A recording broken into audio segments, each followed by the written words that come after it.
முடிந்தால் என் தாயை தொட்டு பாருங்கள் என வங்கதேச இடைக்கால அரசுக்கு கடுமையான சவால் விடுத்திருக்கிறார் அந்நாட்டின் முன்னாள் பிரதமர் ஹசீனாவின் மகன் சஜிப் வாஜெத்.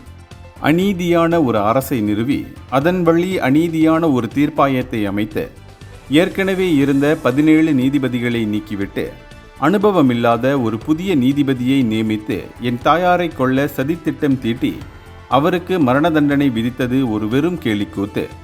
தீர்ப்பாயங்களில் விசாரணையை விரைவுபடுத்த அவர்கள் சட்டங்களை திருத்தினர். நாடாளுமன்றம் என ஒன்று இருந்தால்தான் சட்டங்களை திருத்த முடியும். இப்போது அங்கு நாடாளுமன்றமே இல்லை. எனவே இந்த செயல்முறையே சட்டவிரோதமானது. இந்த தீர்ப்பாயத்துக்கு பொறுப்பான தலைமை நீதிபதி என் தாயை பற்றி வெளிப்படையாகவே மோசமான கருத்தை சொல்லியிருக்கிறார்.